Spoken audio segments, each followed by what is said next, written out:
Zohran Mamdani has plenty of controversial positions, including his race-based plan to raise taxes on white neighborhoods. The socialist star doubled down on that proposal today.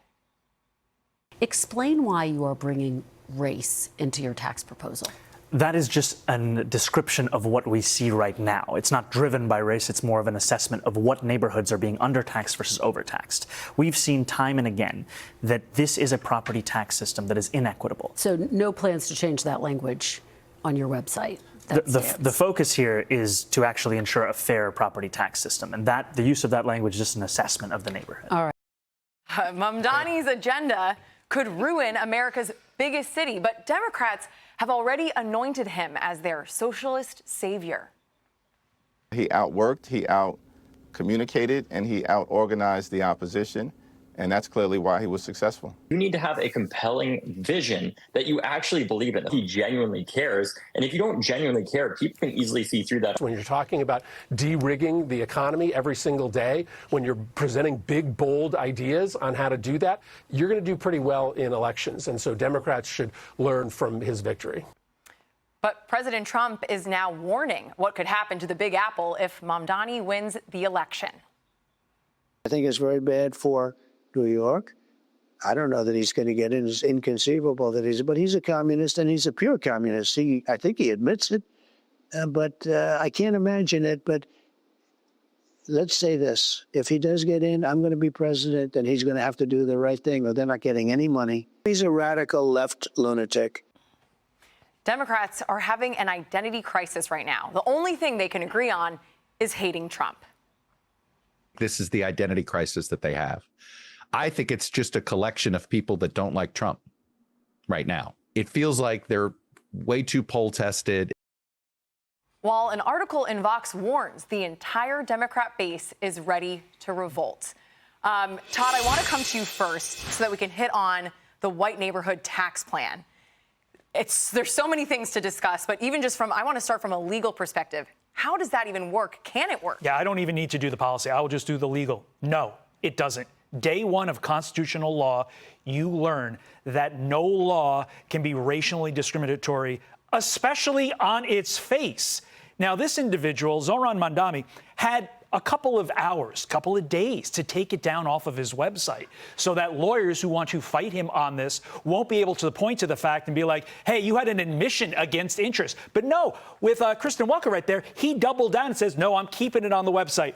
This is the simplest battle for a lawyer in history. You copy the website, you say it's facially discriminatory, case closed. You literally can't do. Put aside the fact that the mayor of New York does not set tax policy. That's done by the assembly of which he is currently a part. Put aside that it's a horrible idea. You legally can't do this.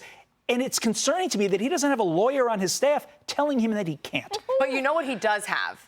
A very effective communication strategy. And that's something you've mentioned. And I saw it. I'm a millennial in this city. All over my social media were people supporting him and his words. So he's saying things, though, like she also gave him the opportunity to say, do you want to step back, mobilize the intifada, globalize the intifada? But he seems to be pushing ahead with things like taxing white neighborhoods, anti-Semitic rhetoric. Does that impact his chances? Well, I think part of the appeal is how unapologetic he is about who he is and what he stands for, and that he's not backing down on that. And people that agree with him find that very appealing, and people who aren't so sure still find the genuous to be refreshing. David Hogg, who we just showed as part of the montage there, put on X, too many of our Democratic politicians can't answer questions, can't do interviews, and can only recite talking points. And this is someone who says what he actually believes, whether or not you're going to agree with him or maybe sue later.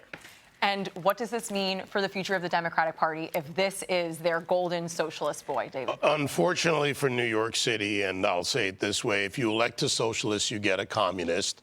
Those are his policy outlines. And I hope this continues in the Democrat Party because, frankly, this party is bereft of any policy that's based in economics or reality. But Legalese answer, very accurate.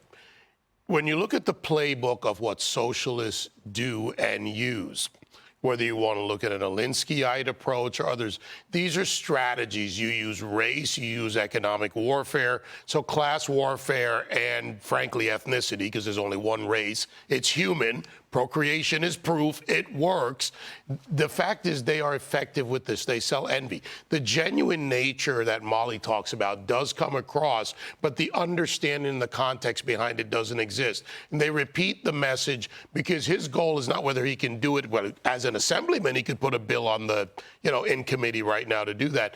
It's that he can keep selling this to the point where people actually buy it enough to support them. It's a playbook. It has something to do with reality, of changing reality, but it doesn't mean that their goal in the end is not to get a socialist dystopia. Hey, Sean Hannity here. Hey, click here to subscribe to Fox News YouTube page and catch our hottest interviews and most compelling analysis. You will not get it anywhere else.